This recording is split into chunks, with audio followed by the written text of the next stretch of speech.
Assalamualaikum warahmatullahi wabarakatuh. Shalom, Om Swastiastu, Nama Budaya dan Salam Kebajikan. Perkenalkan, kami dari kelompok 7 kelas I semester 3 angkatan 2021. Kali ini kami akan membawakan materi mengenai implikasi pengelolaan Undang-Undang Lingkungan Hidup. Tapi sebelum itu izinkan kami memperkenalkan diri terlebih dahulu.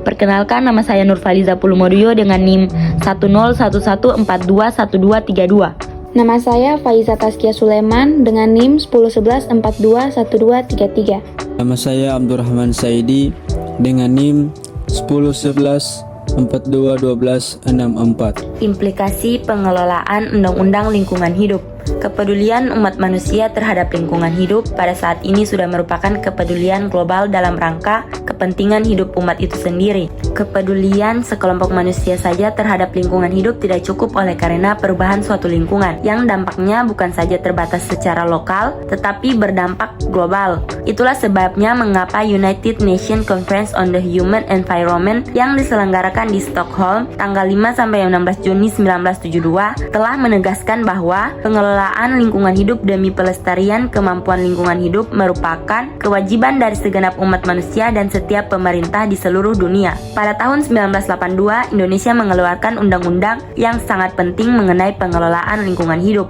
yaitu Undang-Undang Nomor 4 Tahun 1982 tentang ketentuan-ketentuan pokok pengelolaan lingkungan hidup atau filosofinya bertumpu pada hukum lingkungan sebagai payung, yang kemudian telah diganti dengan Undang-Undang Nomor 23 Tahun 1997 tentang pengelolaan lingkungan hidup atau selanjutnya disebut Undang-Undang Pengelolaan Lingkungan Hidup atau UU PLH. Filosofinya bertumpu pada pengelolaan. Selanjutnya A. Definisi lingkungan hidup.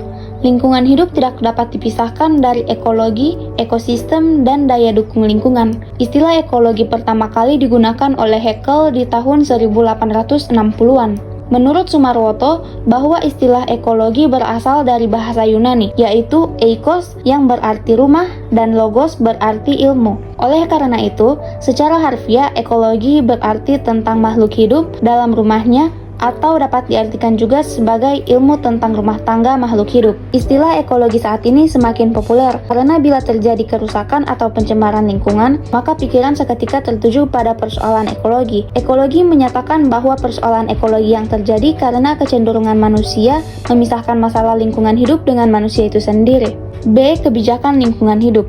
Kebijakan hukum pengelolaan lingkungan hidup di Indonesia sejalan dengan terjadinya pergantian pemerintah di Indonesia. Pada tahun 2004 yang lalu, telah diadakan pemilihan umum untuk pertama kalinya memilih langsung Presiden Republik Indonesia dan terpilihlah pasangan Susilo Bambang Yudhoyono dan Yusuf Kala sebagai Presiden dan Wakil Presiden. Dalam pemerintahannya, Presiden Susilo Bambang Yudhoyono mengeluarkan Peraturan Presiden Nomor 7 Tahun 2005 tentang Rencana Pembangunan Jangka Menengah Nasional tahun 2004 sampai 2009. Dalam ketentuan Peraturan Presiden Nomor 7 Tahun 2005 pada poin 8 tentang pemenuhan hak atas lingkungan hidup dan sumber daya alam, dinyatakan bahwa peningkatan akses masyarakat miskin dalam pengelolaan dan pemanfaatan lingkungan hidup dan sumber daya alam dilakukan melalui berbagai program. Program-program tersebut antara lain 1. Program pemanfaatan sumber daya hutan, 2. Program perlindungan konservasi sumber daya alam, 3. Program pengembangan kapasitas sumber daya alam dan lingkungan hidup, 4.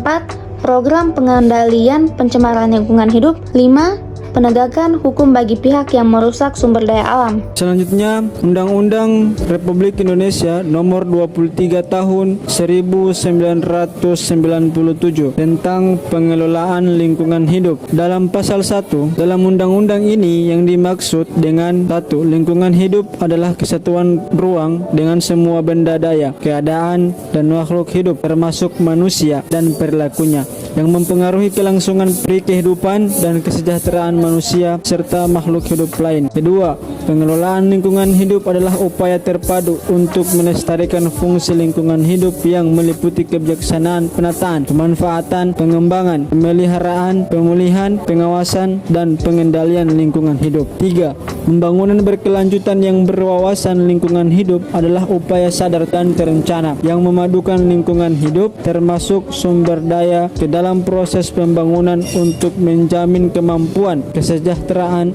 dan mutu hidup generasi masa kini dan generasi masa depan. Pasal 2. Ruang lingkup lingkungan hidup Indonesia meliputi ruang, tempat, negara, kesatuan Republik Indonesia yang menguasai Nusantara dalam melaksanakan kedaulatan, hak berdaulat dan jurisdiksinya. Pasal 3. Pengelolaan lingkungan hidup yang diselenggarakan dengan asas tanggung jawab negara, asas berkelanjutan, dan asas manfaat bertujuan untuk mewujudkan pembangunan berkelanjutan yang berwawasan lingkungan hidup dalam rangka pembangunan manusia Indonesia seutuhnya dan pembangunan masyarakat Indonesia seluruhnya yang beriman dan bertakwa kepada Tuhan Yang Maha Esa. Pasal 4. Sasaran pengelolaan lingkungan hidup adalah A. Tercapainya keselarasan, keserasian, dan keseimbangan antara manusia dan lingkungan hidup. B.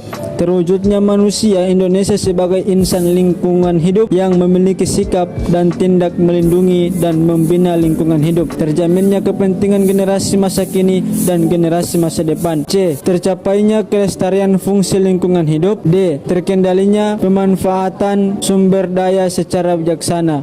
F. Terlindunginya negara kesatuan Republik Indonesia terhadap dampak usaha atau kegiatan di luar wilayah negara yang menyebabkan pencemaran atau perusakan lingkungan hidup. Pasal 5. 1. Setiap orang mempunyai hak yang sama atas lingkungan hidup yang baik dan sehat. 2. Setiap orang mempunyai hak atas informasi lingkungan hidup yang berkaitan dengan peran dalam pengelolaan lingkungan hidup. 3. Setiap orang mempunyai hak untuk berperan dalam rangka pengelolaan lingkungan hidup sesuai dengan peraturan perundang-undangan yang berlaku. Pasal 6. Setiap orang berkewajiban memelihara kelestarian fungsi lingkungan hidup serta mencegah dan menanggulangi pencemaran dan perusakan lingkungan hidup. 2. Setiap orang yang melakukan usaha dan atau kegiatan berkewajiban memberikan informasi yang benar dan akurat mengenai pengelolaan lingkungan hidup. Demikian, itulah materi singkat terkait Undang-Undang Pengelolaan Lingkungan Hidup. Jika ada yang ingin bertanya, silahkan tinggalkan komentar di video ini ya guys. Dan jangan lupa subscribe. Atas perhatian dan kerjasamanya kami ucapkan terima kasih. Wassalamualaikum warahmatullahi wabarakatuh.